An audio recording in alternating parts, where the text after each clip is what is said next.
বাংলাদেশ সেনাবাহিনী প্রধান জেনারেল ওয়াকারুজ্জামানের সাথে সৌজন্য সাক্ষাৎ করেছেন Malawi defence force commander general Paul Valentino Phiri. আন্তঃবাহিনী জনসংযোগ পরিদপ্তর এক প্রেস বিজ্ঞপ্তিতে জানায়, সোমবার ঢাকা সেনানিবাসে এ সাক্ষাৎ অনুষ্ঠিত হয়। সাক্ষাৎকালে তারা পারস্পরিক কুশলাদি বিনিময় ছাড়াও দুই দেশের মধ্যে বিদ্যমান সুসম্পর্ক ও ভবিষ্যৎ অগ্রযাত্রায় সহযোগিতার বিভিন্ন বিষয় নিয়ে আলোচনা করেন। সেনাবাহিনী প্রধান তার সাথে সাক্ষাৎ করার জন্য মালাউই ডিফেন্স ফোর্স কমান্ডারকে ধন্যবাদ জানান। সেনাবাহিনী প্রধানের সাথে সাক্ষাতের আগে মালাউই ডিফেন্স ফোর্স কমান্ডার শিখা অনির্বাণে পুষ্পস্তবক অর্পণ করেন। পরে সেনাকুঞ্জে সশস্ত্র বাহিনীর একটি চৌকস দল তাকে গার্ড অব অনার দেন এবং সেখানে তিনি একটি গাছের চারা রোপণ করেন।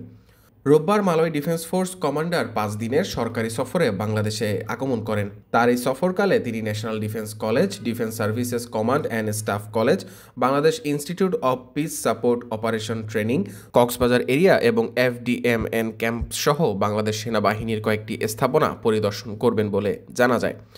এই সফর বাংলাদেশ এবং মালাউইয়ের মধ্যকার পারস্পরিক সম্পর্ক উন্নয়নে গুরুত্বপূর্ণ ভূমিকা রাখবে বলে আশা করা যায়।